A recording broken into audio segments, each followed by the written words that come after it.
Oke, Assalamualaikum warahmatullahi wabarakatuh. Berjumpa lagi dengan saya dalam mata kuliah Termodinamika Teknik Kimia. Hari ini kita masih belajar tentang heat effect ya, lanjutan. Tapi di sini kita akan coba mengerjakan contoh soal pada multiple reaction atau reaksinya yang lebih dari satu seperti itu. Nah, di sini saya sudah punya contoh soal ya. Nah, di sini contohnya ini ada produksi salah satu reaksi yang digunakan untuk memproduksi asam nitrat dari amonia. Itu salah satunya adalah mereaksikan amonia dengan oksigen, di mana menghasilkan gas nitrogen oksida dan vapor dari air seperti itu. Nah, reaksi ini nanti ternyata selain reaksi ini, dia itu juga ada reaksi sampingnya seperti yang ada di bawah ini. Yaitu hasil produk sampingnya adalah nitrogen dan air seperti itu.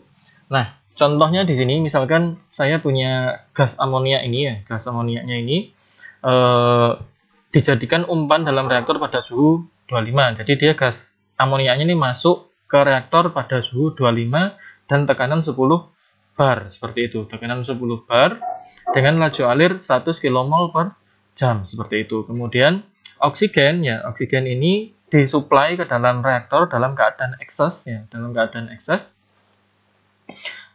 pada suhu 100 derajat Celcius dan tekanan dan laju alirnya 1000 kmol per jam seperti itu. Nah, di ini keterangannya ada excess air. Excess air berarti kalau ada excess air ini, dia selain oksigen itu berarti ada nitrogen yang masuk seperti itu. Kan dia bilangnya air ya atau udara di sini.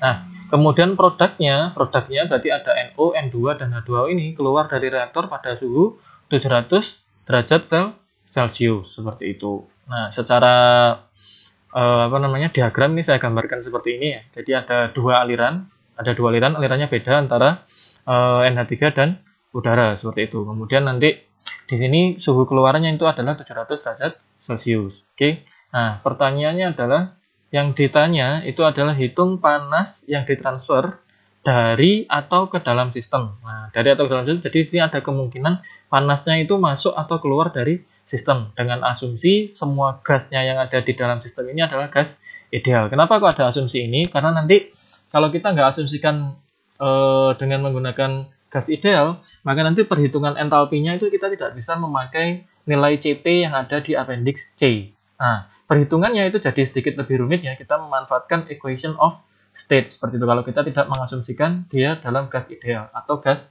nyata. Jadi persamaannya berubah seperti ini. Jadi entalpinya itu tergantung ada perubahan volume terhadap volume konstan. Ini sebenarnya persamaannya juga belum lengkap. Ini sebenarnya harus ditambahkan ada perubahan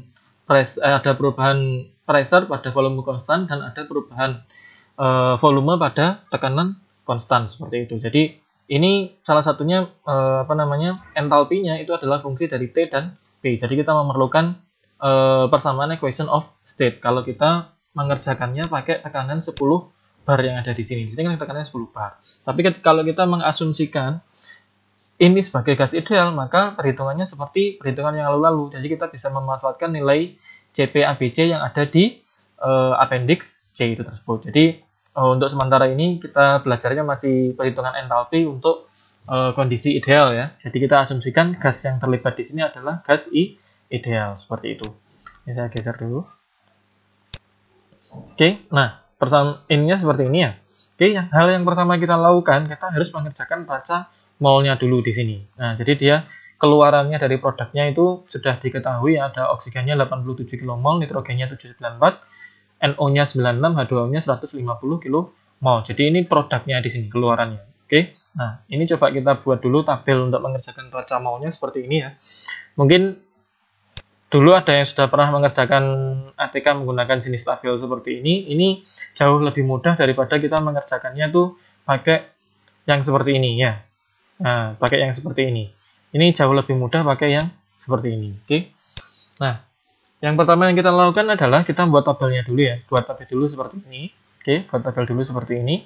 Kita masukkan komponennya di sini. Kemudian laju alirnya ya, masing-masing di input atau di aliran masuk kita tulis ya. NH3-nya berapa, O2-nya berapa, NO berapa, H2O-nya berapa, kita tulis seperti ini ya.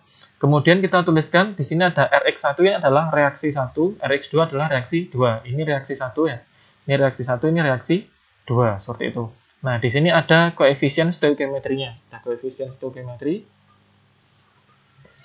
Ada koefisien stoikiometrinya, berarti di sini koefisien stoikiometrinya adalah minus 4, minus 5. Kenapa minus? Karena dia reaktan. Kemudian ada 4 dan 6, ini positif karena dia produk. Jadi di sini kita tulis minus 4, minus 5, 4, dan 6. Nitrogen koefisien stoikiometrinya 0 karena dia tidak ikut reaksi atau zat inert, seperti itu. Untuk yang oksigen juga kita tulis sama ya.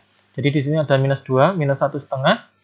NO-nya nggak ada ya. NO-nya nggak ada karena dia produksinya nitrogen. Kemudian di sini ada H2O dan nitrogen, seperti itu. Kemudian ini ya, keluarannya ini kita isikan di outnya seperti itu. Oke, nah untuk mengerjakan ini kita harus lihat dulu bagian mana reaksi 1 atau reaksi 2 yang bisa kita kerjakan terlebih dahulu. Oke, kalau kita lihat di sini, ini yang bisa dikerjakan terlebih dahulu itu adalah reaksi yang kedua. Kenapa reaksi yang kedua? Karena di sini kita punya komponen kunci nitrogen. Ya, nitrogen tidak ikut pada reaksi 1, tapi dia ikut pada reaksi 2, seperti itu. Ya, oke. Nah, di sini ya kita mulai dulu dari nitrogen ya. Nitrogennya di sini berarti nitrogen di sini kalau dia keluarnya 794, masuknya 790, berarti nitrogennya berapa? Berarti nitrogen yang di-generate atau yang dihasilkan pada reaksi itu sama dengan outputnya dikurangi dengan input kan? Berarti sama dengan output ini ya dikurangi dengan input di sini. Oke. Nah, ini nilainya adalah 4 di sini. Berarti ada 4 mol nitrogen yang dihasilkan pada reaksi tersebut. Oke, pada reaksi 2. Nah, kemudian berdasarkan koefisien stoikiometri ini kita bisa menghitung di sini semuanya. Misalkan untuk H2O ya. Jadi H2O itu sama dengan pakai perbandingan pakai perbandingan koefisien stoikiometri ya. Jadi di sini misalkan sama dengan 3 ya dibagi dengan 2, saya kasih tanda dibagi dengan ini maksud saya, kemudian saya kasih dolar atau saya kunci, dikalikan dengan molnya nitrogen di sini. Oke, molnya nitrogen. Nah, ini adalah jumlah oksigen yang dihasilkan, seperti itu. Nah, ini kalau sudah kita kunci ya, ini juga kita kunci ya. Ini kita bisa tinggal tarik aja ke atas. Jadi nggak usah ngitung satu persatu, tinggal tarik ke atas. Oke. Nah, ini berarti yang dikonsumsi ini yang dihasilkan seperti itu. Oke, berarti reaksi 2 itu kita sudah ketemu ya. Reaksi 2 berarti sekian ini yang bereaksi. Kemudian nanti kita bisa tarik di sini ya. Bisa tarik NH3, di sini dibilang kalau NH3 itu di produk dia nggak ada sama sekali. Berarti NH3 itu di aliran keluar 0. Berarti kalau 0, berarti yang bereaksi di sini kan bisa kita lihat nih. Nah, berarti yang bereaksi di sini, ya, yang bereaksi di sini itu sama dengan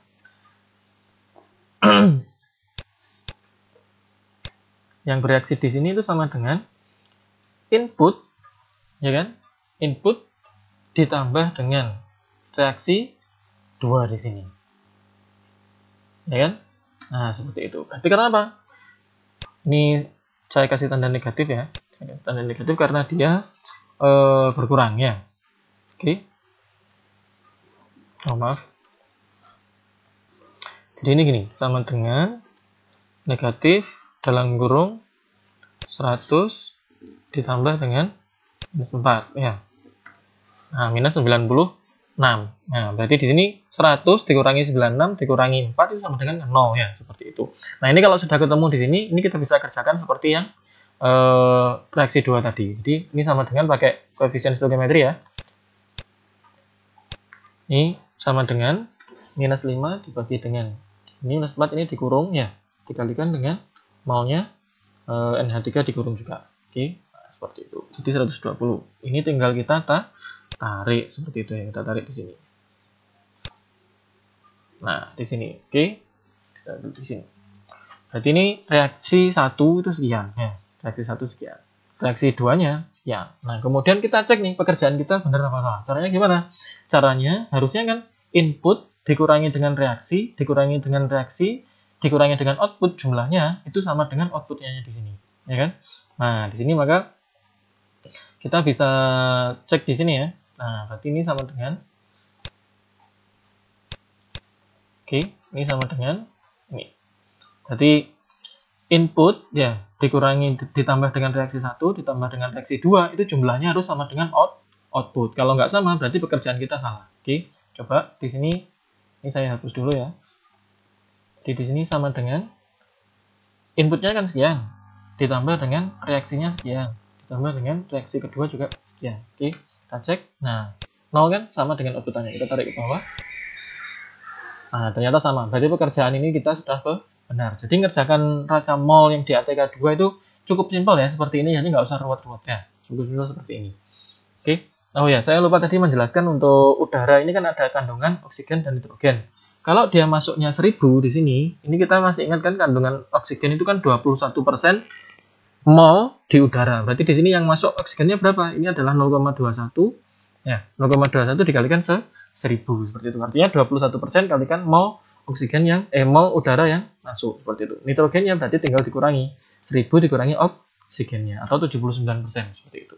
Oke, ini kalau raca molnya sudah selesai, ini kita bisa lanjutkan untuk menghitung delta H dari reaksi 1. Ini sebenarnya saya copy dulu ya.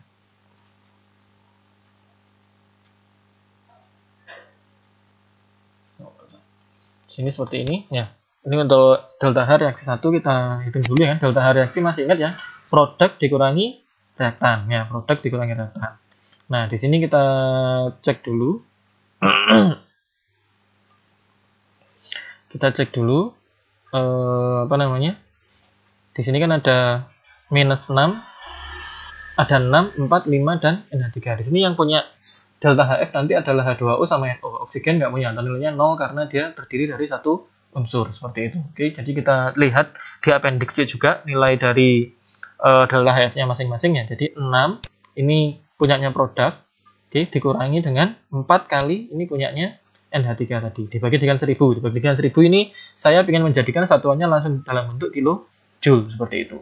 Tapi di sini itu kalau kita perhatikan ya delta H-nya itu untuk 4 mol NH3. Untuk 4 mol NH3. Jadi kalau 4 mol NH3 bereaksi penuh, itu kita punya delta H-nya sekian.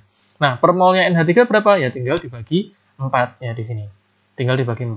Jadi yang di sini tadi dibagi dengan 4. Karena di reaksi tadi kan yang bereaksi dalam 4 mol NH3. Kalau 4 mol NH3 itu minus 905, per molnya berapa? Ya tinggal dibagi 4. Seperti itu. Oke, delta H reaksi totalnya berarti delta H per mol ini dikalikan dengan NH3 yang bereaksi di reaksi 1. Seperti itu. Di minus ya tapi di sini. Karena di sini yang diminta adalah jumlah. Jadi jumlahnya berapa yang bereaksi, maka harus dalam positif. Seperti itu. Oke, jadi sekian. Ini yang delta H reaksi 1 total. Delta H reaksi 2 sekarang. Reaksi 2 ini juga sama. Ini ada N2, H2O, 3,5O2, NH3. Berarti nanti yang punya delta HF ini hanya H2O dan NH3. Karena N2 dan oksigen nilainya sama dengan 0. Karena terdiri dari satu unsur. Ya, di situ. Oke, berarti sini ini adalah 3 kali H2O ya. Yang punya dikurangi dengan 2 kalikan NH3 tadi. Seperti itu. Oke. Nah, ini tapi juga sama. Ini masih untuk 2 mol NH3 ya. 2 mol NH3. Nah, per molnya berapa berarti? Per molnya tinggal dibagi 2. Seperti itu. Berarti delta H reaksi total yang per mol ini dikalikan dengan mol NH3 yang bereaksi di sini. Oke, ketemunya minus 1266. Oke, seperti itu. Jadi delta H reaksinya kita sudah dapat. Nah, kemudian di sini perhatikan di sini ya. Di reaksi ini di gambar ini ingat ini ada 2 aliran ya, ada aliran NH3 dan aliran udara, tapi suhunya berbeda. NH3 itu suhunya 25, udara suhunya 100. Kalau kita mengambil T referensinya untuk perhitungan entalpi adalah 25, maka secara otomatis NH3 ini nanti nilai entalpinya sama dengan 0 karena T min T ref sama dengan 0. Ya, T-nya 25, T ref-nya 25. Kalau dikurangi sama dengan 0. Berarti nanti kita tidak perlu menghitung nilai entalpi dari NH3 ini. Yang perlu kita hitung hanya miliknya udara di sini. Oke.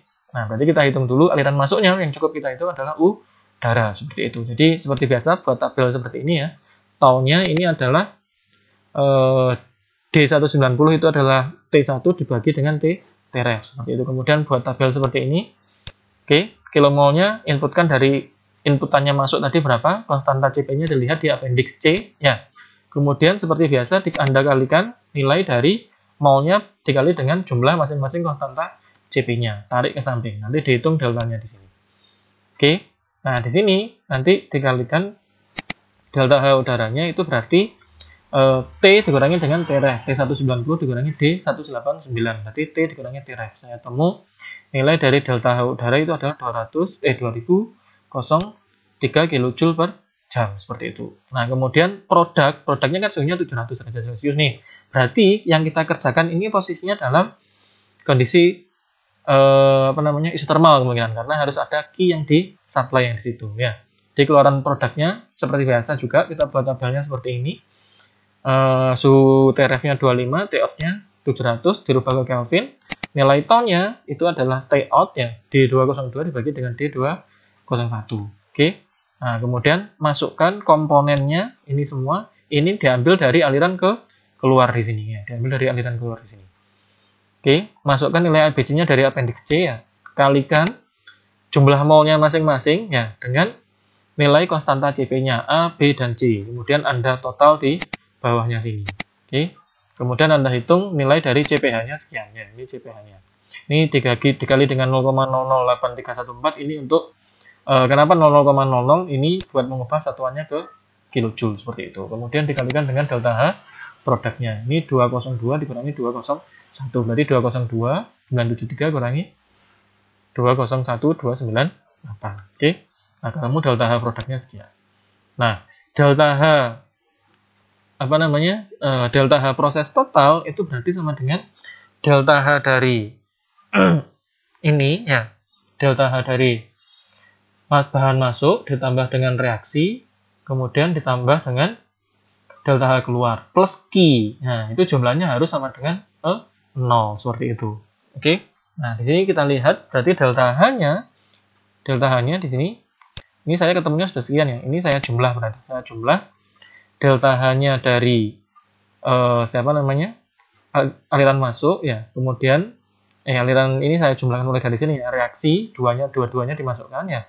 Kemudian ada delta H masuk, ada delta H keluar.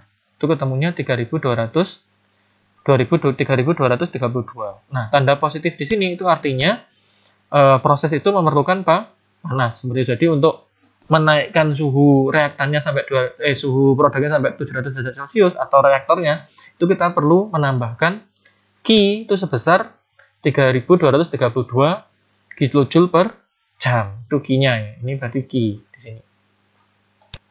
Ini saya tulis sama dengan Q di sini. Oke. Nah, sekian tanda positif. Berarti ini benar. Jadi di sini tanda panahnya masuk, Q-nya benar. Q-nya kalau positif tuh masuk, berarti disuplai dalam sistem. Kalau keluar itu tandanya nih negatif.